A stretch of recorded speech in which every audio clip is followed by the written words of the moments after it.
qual a diferença da mediação da informação e da mediação de leitura, né? Então, se a senhora puder explanar um pouco sobre isso para a gente. Eu posso dizer o que eu penso, o que eu acho, né?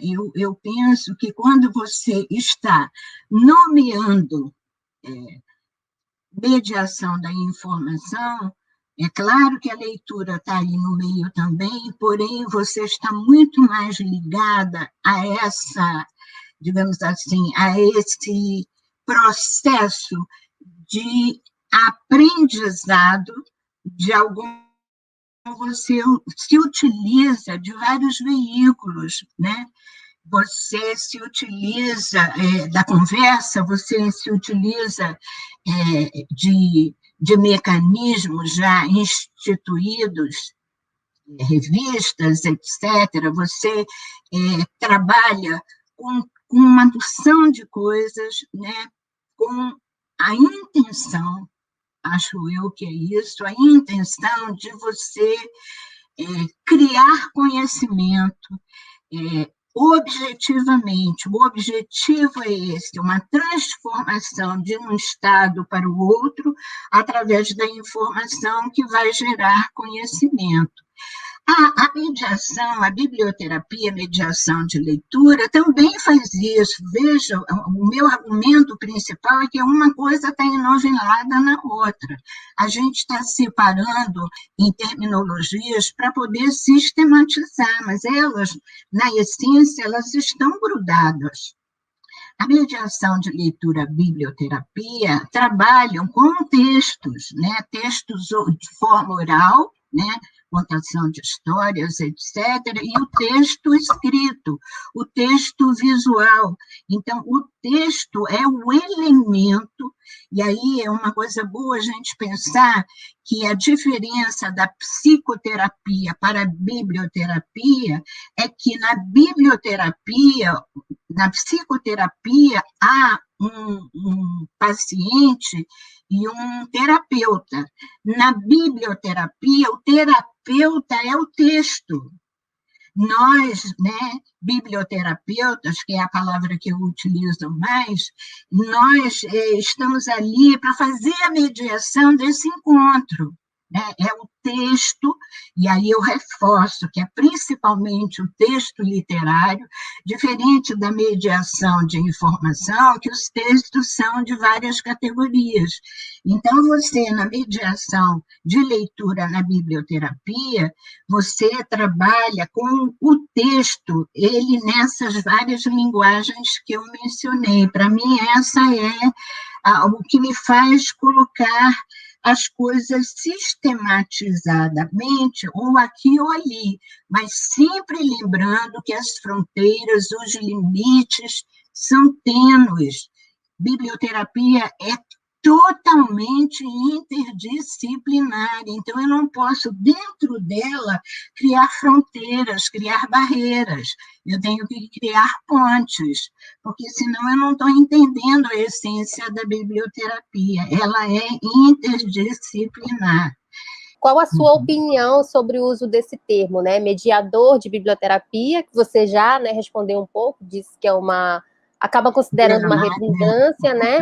E o biblioterapeuta, a senhora quer falar um pouco mais? Ou a gente eu, por enquanto, estou gostando muito da palavra biblioterapeuta, porque quando eu emito esse termo, essa palavra, eu estou dizendo aquilo que eu estou refletindo sobre biblioterapia. Então, biblioterapeuta, eu não tenho medo, porque talvez para muitos, talvez, né? Nunca ninguém me disse exatamente isso. Fico eu pensando que, para os outros campos, quando você diz biblioterapeuta, pode haver um medo de você avançar em áreas alheias, em áreas principalmente que não são da tua alçada, né? Então, eu acho que a palavra biblioterapeuta, e se tiver alguém dessas áreas pode complementar, faz temer um pouco que quem lida com biblioterapia, não entendendo o que é biblioterapia avance no campo alheio. Mas como eu compreendo, é o exercício que eu tenho feito o tempo inteiro, o que significa biblioterapia. Biblioterapia é cuidado e diálogo. Biblioterapia não é cura. Então, quando eu falo biblioterapeuta, eu não estou falando na cura específica que essas áreas buscam como objetivo. Deixa eu só dizer uma coisa ao mesmo tempo, para que a gente pense como esses fios se enovelam. A biblioterapia não é cura, mas é, porque trabalha com literatura, e a literatura, né, toda operação poética é catártica. Então, a literatura, né, abre a tua alma, a literatura deixa você revisitar conceitos, a literatura te dá uns alívios, a literatura te dá a mão e diz bem que você vai conseguir. Então, né, isso é a chamada cura num sentido maior. Mas se a gente tiver que colocar uma frase a respeito de biblioterapia, a frase, para mim, é essa. É cuidado, e aí quando eu digo cuidado, eu estou dizendo acolhimento, afetos, escuta afetiva, olhar ampliado, atenção e intenção, e o diálogo, porque na biblioterapia, o tempo inteiro quem está, digamos assim, no trono mais específico é o teu ouvinte leitor, é esse outro. E por que eu falo ouvinte leitor? Porque quando você faz, né, a leitura compartilhada, você está lendo biblioterapeuta para o outro ouvinte. Só que leitura é esse caminho, né, de ir e voltar. Então, ele sai do lugar de ouvinte e assume o lugar de leitor.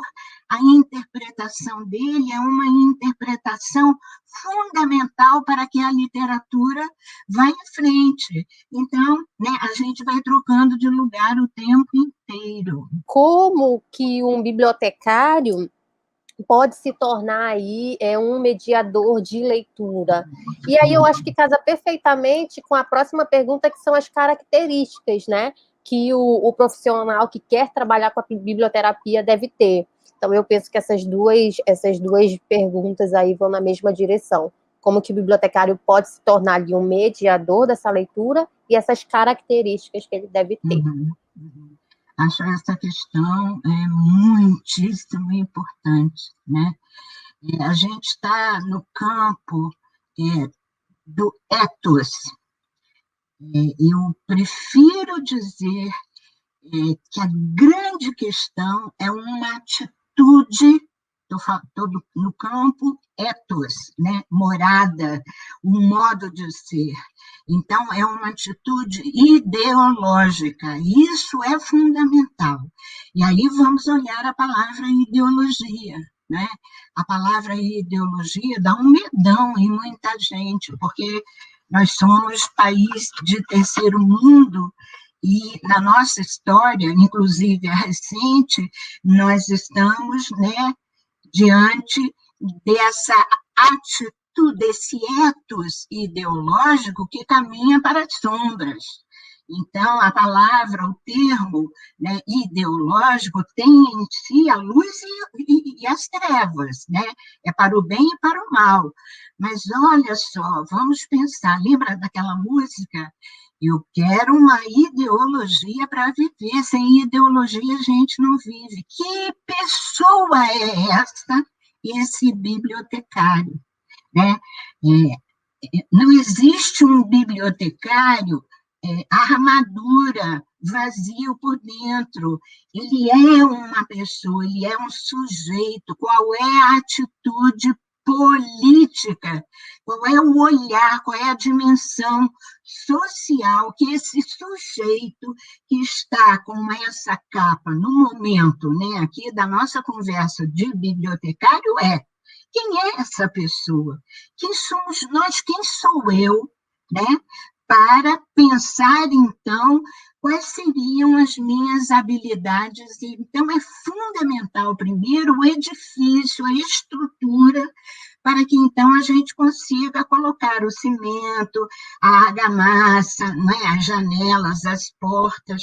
Então, a grande questão, primeiro, é perceber que sujeito é esse que está fazendo esse trabalho? Quem sou eu, bibliotecário? E aí, então a atitude política, novamente, é fundamental a gente não ter receio das palavras, a gente precisa escarafunchar.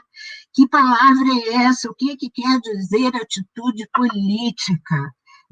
Não é politicagem, não é disso que a gente está falando. A gente está falando de um olhar, né, de dimensão social, esse sujeito que, ao mesmo tempo, é singularidade e sujeito social, esse olhar solidário, para que não seja um olhar monólogo, um olhar solitário. E aí, então, a gente vai lá, né, olhar a capacidade científica, prática, né, reflexiva deste fazedor da biblioterapia, deste bibliotecário que está nesse tipo de mediação, desse tipo de encontro com o outro. Eu conto sempre isso, quando tenho chance, de que eu aprendi com uma professora baiana, numa época muito bonita da minha vida, da vida da Ivana e de vários, e a gente trabalhou com um programa chamado ProLir. E num dos encontros, né, uma professora baiana, eu não me lembro o nome dela, mas ela está na minha alma encravada, introjetada. E ela olhou para todos nós e disse: por que eu faço isso? Para que eu faço isso? Por que e para quê? Que marcas nisso são minhas, né? Da minha pessoa como sujeito singular e da minha pessoa como sujeito social coletivo. O que eu quero deixar como marca na minha história e no mundo. Então, é disso que a gente tem que falar primeiro, para depois falar das capacidades, das habilidades, etc., que a gente pode elencar aqui. Se eu sou um sujeito solidário, se dimensão social me compõe, é claro que eu tenho toda uma atitude afetiva, uma atitude de acolhimento, uma atitude de silêncio para ouvir o outro, para depois, então, eu dialogar. É isso que eu sou essa pessoa, sou esse sujeito, as capacidades, né, ligadas à ciência, eu vou aprendendo. Esse olhar solidário, social, ético, estético, que é um olhar, que é o olhar do bibliotecário, muitas vezes ele esquece. Por que a gente organiza? A gente organiza porque a dimensão estética da área é muito profunda, está arraigada. Então, a gente já tem algumas capacidades, habilidades, ou como queiram, né, os termos, isso já está enfronhado na nossa alma bibliotecária, digamos assim. Talvez, muitas vezes, a gente, por uma série de circunstâncias, as circunstâncias sempre são muitas, a gente vai deixando de lado, né? Mas é fundamental, a gente organiza para o outro, para que o outro se encontre ali, né, da maneira mais facilitada, para que ele possa prosseguir a vida. A biblioteconomia é isso, né? Então, já está esse olhar social, já está essa dimensão estética, social, já está inerente na essência da biblioteconomia. Então, a gente vai caminhando e botando janelas e portas e telhas, a argamassa já ali está.